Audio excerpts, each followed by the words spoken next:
ମୁଁ କହିବି ଆପଣ ଥରେ ଏଇ ରେସିପିଟିକୁ ଟ୍ରାଏ କରିକି ଖାଇକି ଦେଖନ୍ତୁ। ଦେଖିବେ ବଳକା ଭାତରେ ଆପଣ ଏଇପରି ନୂଆ ଜିନିଷଟେ ଆଉ ସ୍ୱାଦିଷ୍ଟ ଜିନିଷଟେ କେବେ ବି ବନେଇ ନଥିବେ। ଏମିତି ତ ବହୁତ ଥର ଅରୁଆ ଭାତ ବଞ୍ଚି ଯାଇଥାଏ ଆଉ ତାପରେ ଆମେ ତାକୁ ଗରମ କରିକି ନହେଲେ ପଖାଳିକି ନହେଲେ ଆଉ କିଛି ସେଇଥିରେ ଜିନିଷ ମିକ୍ସ କରିକି ଖାଆନ୍ତି। କିନ୍ତୁ ମୋ କଥା ମାନିକି ଆପଣ ଥରେ ବଳକା ଭାତରୁ ଏଇ ମସଲା ବଡିଟି ବନେଇକି ଦେଖନ୍ତୁ, ପୁରା ମନ ଖୁସି ହେଇଯିବ। ବିନା ପରିଶ୍ରମରେ ଆପଣ ଏଇ ମସଲା ବଡିକୁ ଆରାମସେ ଘରେ ବନେଇ ପାରିବେ।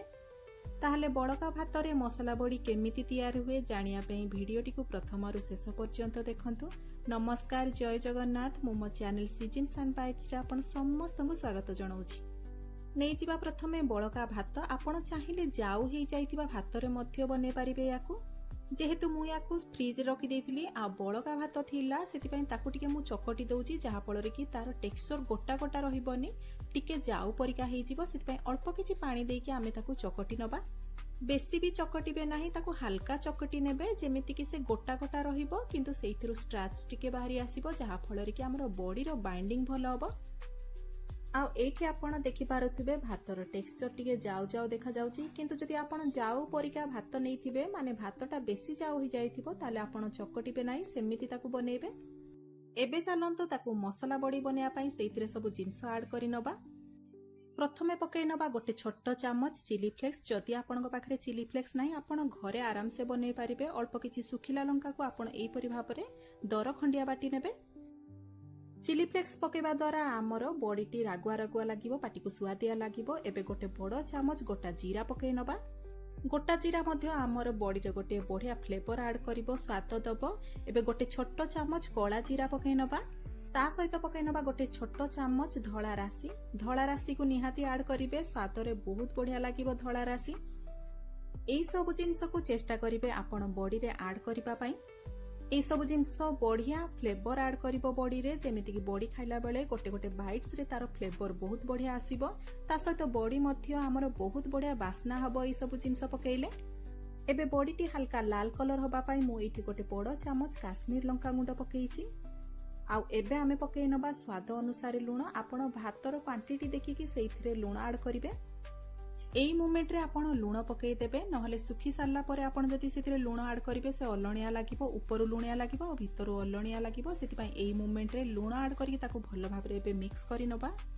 ଯେହେତୁ ଭାତ ଏଇଠି ଆମର ସଲିଡ ଫର୍ମରେ ଅଛି, ଲିକ୍ୱିଡ ଫର୍ମରେ ନାହିଁ, ସେଥିପାଇଁ ସବୁ ଜିନିଷକୁ ଆପଣ ଭଲ ଭାବରେ ଏଇଠି ମିଶେଇ ନେବେ। ଯଦି ଆପଣ ଭଲ ଭାବରେ ସବୁ ଜିନିଷକୁ ମିକ୍ସ କରିବେ ନାହିଁ, ବଡିର ସ୍ୱାଦ ଆଉ ବାସ୍ନା ସବୁ ବଡିରେ ଡିଫରେଣ୍ଟ ଆସିବ। ସେଥିପାଇଁ ଭଲ ଭାବରେ ତାକୁ ମିକ୍ସ କରିନେବେ। ଏଇଠି ଆମର ସବୁ ଜିନିଷ ଭଲ ଭାବରେ ମିକ୍ସ ହେଇସାରିଲାଣି, ଇଏ ଏବେ ରେଡି ହେଇସାରିଲାଣି। ଏବେ ଚାଲନ୍ତୁ ବଡି ପକେଇ ନବା। ବଡି ପକେଇବା ପାଇଁ ମୁଁ ଏଇଠି ନେଇଯାଇଛି ଗୋଟେ ବଡ ଷ୍ଟିଲ ପ୍ଲେଟ। ଆପଣ ଚାହିଁଲେ କୌଣସି ସିଟ୍ ନେଇପାରିବେ ଆଉ ତା ଉପରେ ବଡି ପକେଇ ପାରିବେ। ଏବେ ଚାଲନ୍ତୁ ଆମେ ଥାଳି ଉପରେ ଅଳ୍ପ କିଛି ତେଲ ଦେଇଦେବା। ଗୋଟେ ଛୋଟ ଚାମଚ ତେଲ ଦେଇଦେଇଛି ମୁଁ ଏଇଠି ରିଫାଇନ ତେଲ, ଆଉ ତାକୁ ଭଲ ଭାବରେ ସବୁଆଡେ ଥାଳିରେ ଗ୍ରୀସିଂ କରି ନେଇଛି। ଏବେ ଚାଲନ୍ତୁ ବଡି ପାରି ନବା, ଭାତର ଛୋଟ ଛୋଟ ବୋଲ କରି ନବା ଆଉ ତାକୁ ଆମେ ଥାଳି ଉପରେ ରଖିନବା। ଆପଣ ଆବଡା ଖାବଡା ବଡି ମଧ୍ୟ ପକେଇଲେ ଚଳିବ, ତାର ଫ୍ଲେଭର ମଧ୍ୟ ବହୁତ ଭଲ ଆସିବ। ସେଥିପାଇଁ ଏଇଥିରେ ଫାଇନ ବଡି ପକେଇବା କିଛି ଦରକାର ପଡିବ ନାହିଁ, ତାର ସରଫେସ ଆବଡା ଖାବଡା ହେଲେ ଚଳିବ। ଏଇଠି ଦେଖନ୍ତୁ ମୁଁ ପୁରା ଥାଳିରେ ଫୁଲ କରିକି ବଡି ପକେଇ ନେଇଛି। ଆହୁରି ମଧ୍ୟ ମୋର ବଳକା ଭାତ ଥିଲା, ଯାହାକୁ ଆଉ ଗୋଟେ ଥାଳିରେ ମୁଁ ବ୍ୟବହାର କରିଦେଇଥିଲି, ମାନେ ଆଉ ଗୋଟେ ଥାଳିରେ ମୁଁ ସେଇଥିରେ ବଡି ପକେଇ ନେଇଥିଲି। ବଡି ପକେଇ ସାରିଲା ପରେ ଆମେ ତାକୁ ଟାଣ ଖରାରେ ଦେଇଦେବା ଶୁଖିବା ପାଇଁ।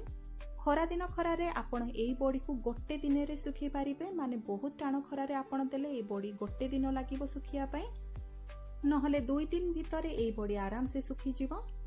ଆଉ ଏଇଠି ଆପଣ ଟେକ୍ସଚରରୁ ଜାଣିପାରୁଥିବେ ବଡି ଆମର ଆରାମସେ ଶୁଖି ସାରିଛି। ଏଇ ବଡି ଖରାରେ ଶୁଖି ସାରିଲା ପରେ ଅଟୋମେଟିକ ଥାଳିରୁ ଛାଡିଯିବ। ଟାଣ ଖରାରେ ଦେବା ଦ୍ୱାରା ଆମେ ଯୋଉ ରାଶି ପକେଇଥିଲେ, କଳା ଜିରା ପକେଇଥିଲେ, ଜିରା ପକେଇଥିଲେ, ତାର ଫ୍ଲେଭର ବଢିଆ ସେ ମିକ୍ସ ହେଇଯାଇଥିବ ବଡିରେ। ଆଉ ଛାଣିଲା ବେଳେ ଆପଣ ଦେଖିବେ ବଡି ବଢିଆ ସେ ବାସ୍ନା ହବ। ଛାଣିକି ଆପଣ ଖାଇବେ, ଦେଖିବେ ସେଇଥିରେ ଗୋଟେ ଗୋଟେ କ୍ରଞ୍ଚ ଯେମିତି ଆସିବ କଳା ଜିରାର, ରାଶିର, ବଢିଆ ପାଟିକୁ ସ୍ୱାଦ ଲାଗିବ। ନିହାତି এই ରେସିପିଟିକୁ ଟ୍ରାଏ କରନ୍ତୁ। ୟାକୁ ଆପଣ କୌଣସି ଏୟାରଟାଇଟ୍ କଣ୍ଟେନରରେ, ମାନେ ଶୁଖିଲା ଡବାରେ ପୁରା ଏୟାରଟାଇଟ୍ ଥିବ କଣ୍ଟେନରଟି, ସେଇଥିରେ ଆପଣ ମାସ ମାସ ଧରିକି ରଖିପାରିବେ ଆଉ ଆରାମସେ ତାକୁ ଛାଣିକି ଖାଇପାରିବେ। ଏବେ ଚାଲନ୍ତୁ ମୁଁ ଦେଖେଇ ନେବି ୟାକୁ ଛାଣିବା କେମିତି। चेष्टा करिवे आपण याकू बुड़ा तेल रे छाणिबे माने सफिशिएंट तेल रे छाणिबे सेति पई मु एठी नै जाईची गोटे छोट कड़े आ सेतिरे सफिशिएंट तेल देईची। छाणिबा पूर्व आपण तेल को पूरा भल भाबरे गरम करि नेबे हाई फ्लेम रे। एठी देखंतु हमर तेल भल भाबरे एठी गरम हे सारिची।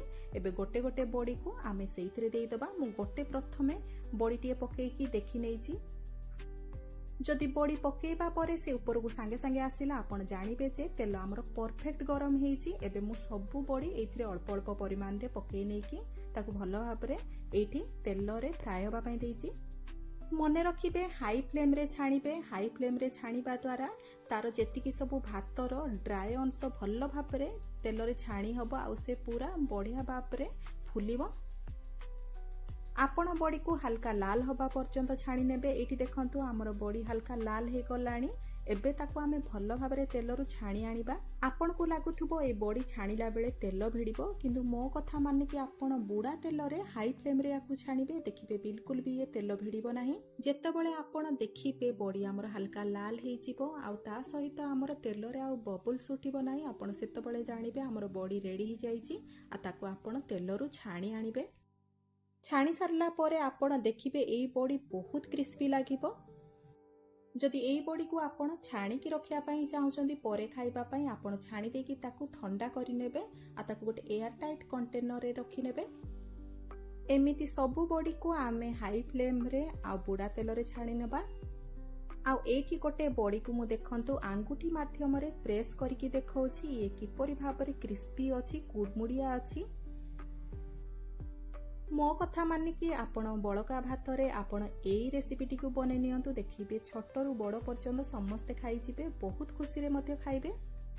आ एठी देखंतु हमर सबु बड़ी छणा है कि केते सुंदर देखा जाउछि। वीडियोटी भल लागि थिले निहाती एई रेसिपीटी को ट्राई करिवे। आउ जदि वीडियोटी भल लागि थिबो लाइक करिवे, ए वीडियोटी शेयर करिवे बंधु बांधव आउ सांग साथी मानक सहित। मो चैनल जदि नुआ आछंती कि मो चैनल को सब्सक्राइब करि नाहंती प्लीज सब्सक्राइब करि नेबे। फेसबुक पेज रे जदि ए वीडियोटी को देखुछंती पेज टी को फॉलो करि नेबे। पुणी देखाबो आ गोटे नुआ रेसिपी वीडियो रे। नमस्कार, जय जगन्नाथ।